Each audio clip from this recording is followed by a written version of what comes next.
How long ago was it that Meghan stood in Geneva with no audience talking about online bullying? Also, did you know that she has a handwritten note policy for people she admires? And that matters in this episode. Oh, that matters because this week she sent a gift basket with a handwritten note, calligraphy, cosplaying, elegance, and royalty to a man, an Instagrammer who called William and Kate spineless. No, no, we like to stick to the facts here. He said that they had no backbone. And you know what? He spends most of his days attacking the royal family online. William and Kate. That was your statement? That was a cowardly placeholder. You waited, you watched the backlash build, you saw the revelations spread, and when you finally spoke, this is what you offered?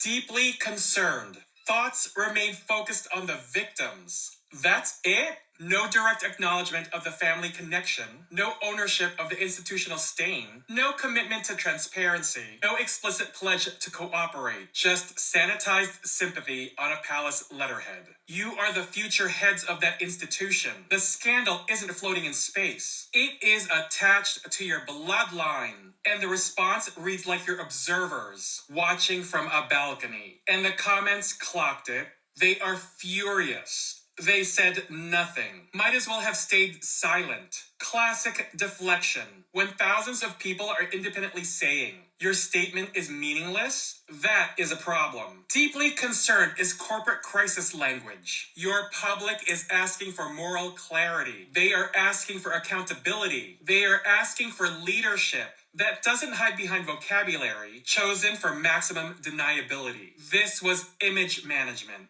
This was self-preservation. This was protecting the crown before protecting credibility. You had one shot to show backbone. You delivered a Hallmark card, and the internet shredded it. And that's the read. This is the Notorious JTB, notoriously opinionated, signing out. But Meghan Markle, it seems she found her tribe and she sent him some candles for free. Hi there and welcome to Royals Decoded. I'm Nas. If you haven't subscribed, would you like to hit that subscribe button now?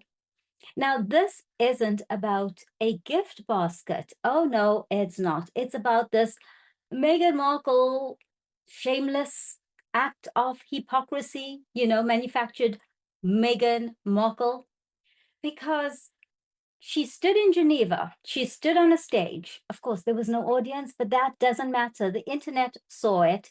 And she talked about the damage that online abuse does to people. She spoke about the dangers of social media. And on June the 2nd, 2026, a social media account called the Notorious JTB, real name John Tyron, from New York, he's known across social media circles for his targeted attacks on William, Kate, Charles, Camilla, Harry's family. And he posts a video unboxing a gift, a box of as ever products, probably because she can't sell the products, but we'll get into that later. And they were from Meghan with a handwritten note. And his caption was, let me get this right. He was, so hyped about it all. The Duchess sent me a gift. This was not on my 2026 bingo card. Wow, bingo card. Okay, it looks like Meghan has found her tribe.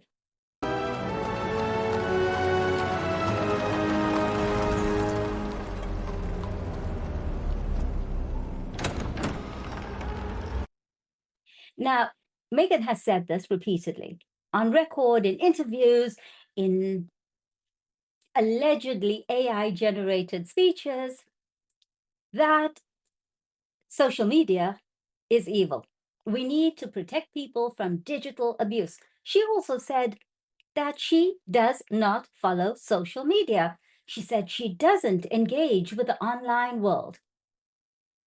And yet she sent a gift basket to a man who is directly engaged in hostile attacks with the royal family.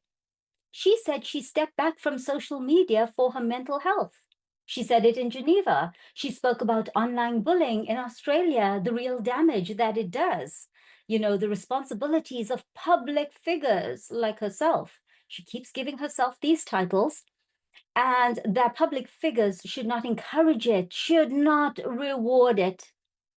Empty words manufactured Meghan, because that was the public persona.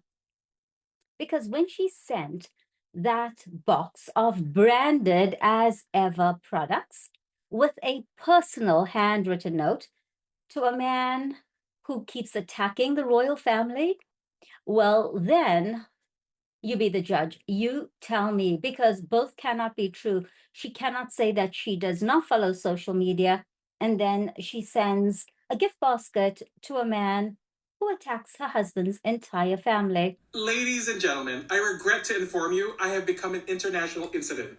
Daily Fail. Is this about little old me? Apparently, the Daily Fail has decided that a guy making TikToks and Instagram posts from America is now worthy of royal investigation. Me, a random content creator with a phone, opinions, and entirely too much time spent discussing royal drama between workouts and dinner reservations. According to this headline, Meghan, the Duchess of Sussex, sent a gift package to a superfan who has criticized William and Kate and bought her wine. I think they're talking about moi. Because if they are, I have to admit I'm thoroughly amused. Imagine being a major British tabloid and assigning reporters to track down what showed up at my front door. I thought Meghan was supposed to be irrelevant. I thought nobody cared. Yet somehow we're now treating a gift like it was the crown jewels. The funniest part of this dramatic wording: spent hundreds of dollars on Meghan's wine. Yes, that's generally how buying wine works. You spend money and receive wine. It's just that delicious. You know, this isn't exactly a breaking scandal. It's called being a customer. Now they'll be reporting that someone who shops at Nike owns sneakers. The level of investigation is incredible. I make social media content for fun. I'm not a celebrity. I'm not a politician. I'm not a royal correspondent. I'm literally a guy on the internet who talks too much and somehow ended up in a Daily Fail headline. At this point, I expect paparazzi lurking behind the cereal aisle the next time I go grocery shopping. If this is what qualifies as international news in 2026, business must be a little slow over at the Daily Fail. Getting a headline by the Daily Fail might be the most British honor I've ever received. And that's the read. If you like your tea hot, share it, save your seat, and follow for more. This is the Notorious JTB, notoriously opinionated, signing out. But, you know, this part is really interesting for me. How far Meghan has fallen, and does she even realize it? She arrived in Britain, and within a year, she was at Buckingham Palace. And then she was at the Clooney's villa on Lake Como. She was on Oprah's couch. Now, 2026, she's sending gift baskets to a man in New York. You've got to watch his Instagram. I'm going to post it right now. A man who cannot complete a single take for Instagram. So Meghan seems to have found her tribe. So let's just go through what happened between 2018 and now. So in 2018, we had the royal wedding, George, Amal Clooney, you know, Oprah Winfrey and all of that. 2019, things were still good. Lake Como, George Clooney, very exclusive invitation, right? 2024, Kris Jenner, Khloe Kardashian. She was sending them as ever gift baskets, you know, numbered jars of jam. All good. Handwritten notes. Okay. 1%, right? The 1%.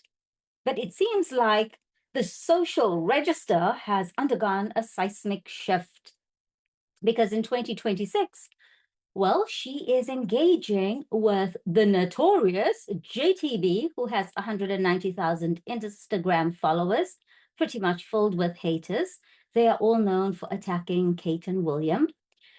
And he got the candles for free. By the way, he got the candles for free and we have to pay $64 for wickless candles.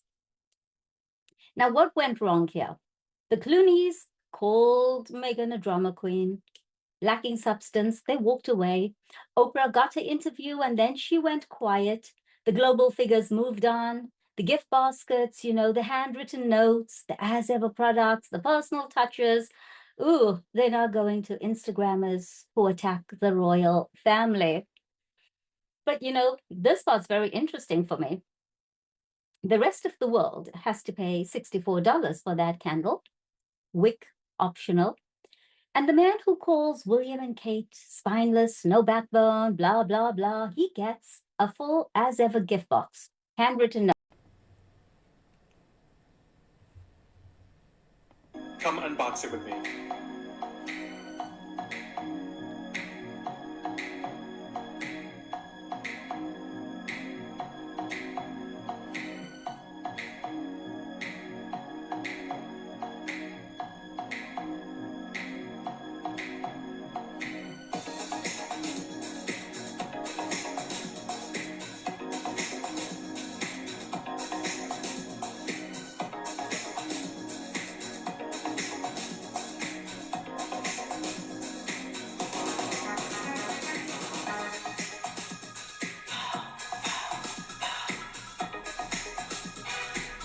Thank you, Meghan. And it's because, oh, wait, he spent $300 on her shitty wine. $300. Meghan Markle is handing out handwritten notes by the Duchess of Sussex for someone who spends $300 on her site. That is a clear indication of how far she has fallen and how dismal the sales are. $300. Come on. I mean, even Tesla, Elon Musk will not send you a handwritten note if you bought his top-end Tesla. Ferrari doesn't do it, but Meghan Markle, she does it for $300. The royal family have moved on with their lives. The Clooneys have moved into Buckingham Palace. And Meghan Markle, she is hanging with a man in New York who can't even complete a take on Instagram. And Instagram, it's like 60 seconds, 90 seconds. He can't even do that. And all of this is happening at a very important time because maybe you don't know this part. Harry is calling Charles, King Charles III. Hey, Pa, I need some job leads. And then Meghan is sending products to a man who calls King Charles' other son, heir to the throne, a man with no backbone, spineless. Are these two people in the same marriage? Are they in the same conversation? Because the way I see it, they are most certainly not on the same page. But I want to leave you with this thought. You need to pay $64 for a candle. A troll gets an entire package with a handwritten note on the house. So how do you become part of Meghan's tribe? It's very clear, isn't it? Attack the people she hates the most in the world. And by the way, did you catch what I said about Harry is calling Charles for job leads? Stay tuned. We're getting into that one next.